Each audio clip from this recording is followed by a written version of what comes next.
Transição capilar na gravidez é uma boa ideia? Oi, eu me chamo Cecília. No vídeo eu vou te contar um pouco da minha experiência com transição capilar na gravidez. Mas antes de te contar toda essa história, deixa eu explicar um pouco de como foi o meu processo com a química. Eu alisei o meu cabelo quando eu tinha praticamente 5, 6 anos de idade. E durante toda a minha adolescência e infância, o meu cabelo foi liso. Não liso natural, mas aquele liso alisado.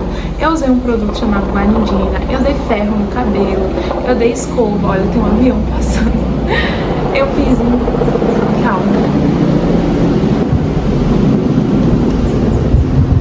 coisa nesse cabelo, muita coisa mesmo. E qual foi a consequência disso? Quando eu cheguei na adolescência, eu não lembrava de como era o meu cabelo. Então eu ficava assim, tipo, meu Deus, como será que é meu cabelo? Será que meu cabelo natural é bonito? Será que eu gostaria? Será que eu me identificaria?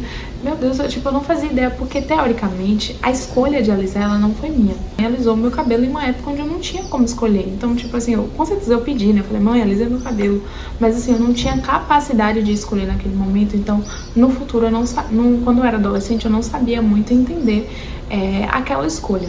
Nesse período da adolescência, eu tentei fazer a transição e não deu certo. Eu não quis ficar com as duas texturas, eu não me identifiquei e eu alisei novamente.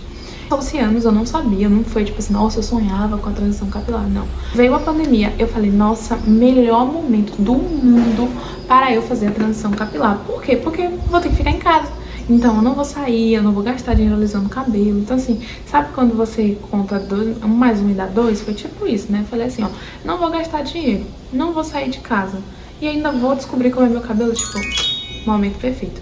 E assim eu fiz, tá? Eu comecei a transição capilar na pandemia, comecei a ler sobre texturização, comecei a fazer finalização, comprei um monte de produto da Celluline e o cabelo foi crescendo. Só que o meu cabelo ele tem um péssimo crescimento. Então eu fiquei 1 ano e meio na transição, assim, 1 ano e 3 meses, porque eu tinha um tempo sem alisar já.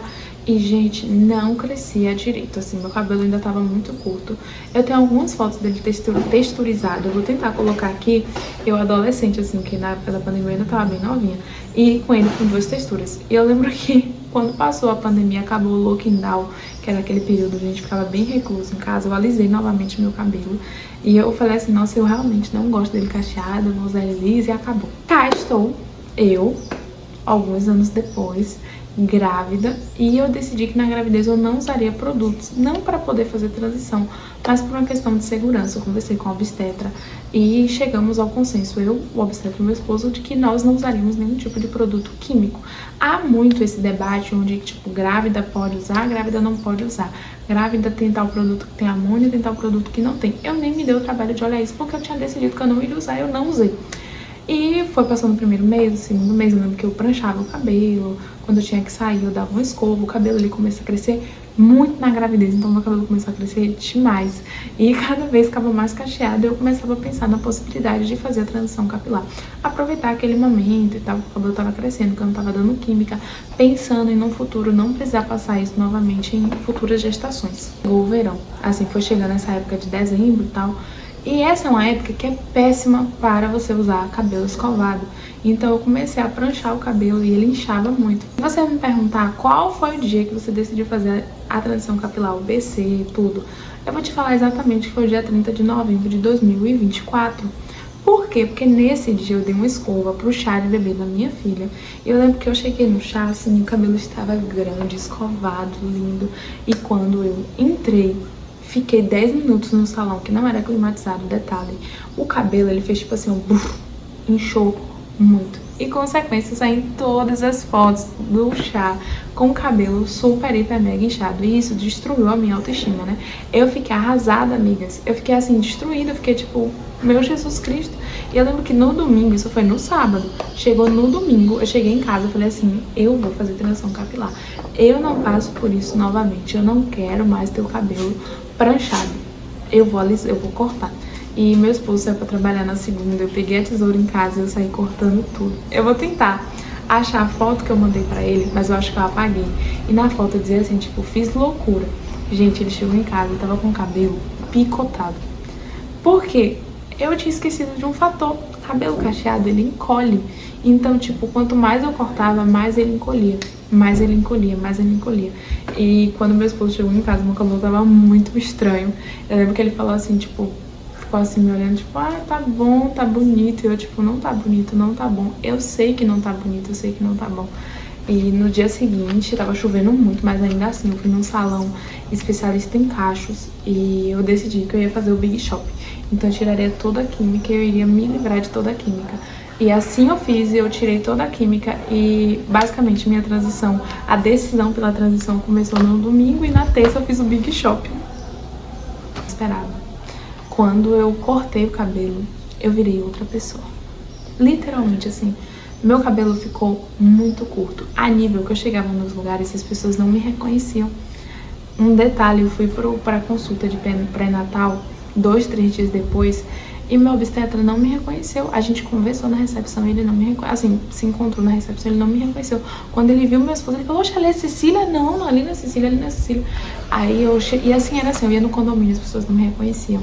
Aí eu lembro que eu postei uma foto e tal no Instagram e eu recebi muitos comentários positivos, o que me ajudou muito, assim, me motivou muito a ficar bem naquele momento. Mas eu acredito que a experiência, a mudança mexeu muito. Eu acho que não fiz o BC no melhor momento, né? Eu tava completamente hormonizada, digamos assim, cheia de hormônios da gestação, hormônios e o ímpeto. E eu acabei fazendo algo que eu não tava pronta. E isso fez com que eu ficasse muito triste. Então, o meu BC, pra mim, a experiência não foi de libertação. Eu vejo muita gente que espera anos, e quando faz o BC, assim, se encontra, se identifica. Não, gente, eu entrei em um processo de não me identificar, de não me reconhecer. As pessoas não me reconheciam, nem eu me reconhecia. Eu olhava no espelho e dizia, tipo, quem é essa? Não parecia nada. E isso mexeu muito com a minha autoestima. Uma outra questão que eu acho que tá com característico, questões não resolvidas, é a questão do volume. Como eu não fiz assim, um processo de transição capilar, eu tava usando meu cabelo pranchado, sem volume, né? E do nada eu, tipo, sou cacheada, eu tenho volume agora. Eu acho que a transição capilar, quando ela é feita, ela faz com que você fique preparado, com que você pense, que você acostume com o volume. Então eu não passei por esse processo. E isso fez com que, até hoje, eu tenho muita dificuldade de lidar com o volume. Eu ainda prancho meu cabelo, eu não tenho planos, assim, de voltar a alisar. Tipo assim, eu vou voltar a alisar? Não sei. Eu sei que eu acho que eu tô decepcionando a Cecília de alguns anos atrás, mas é verdade, eu não tenho certeza se eu não voltaria a alisar. Eu já cogitei, hoje eu ainda tô em amamentação exclusiva, então eu não posso alisar o cabelo. Isso é papo para a Cecília de daqui a 3 meses pensar, que é quando eu vou fazer o desmame. Então daqui a 3 meses eu vou avaliar, vou repensar.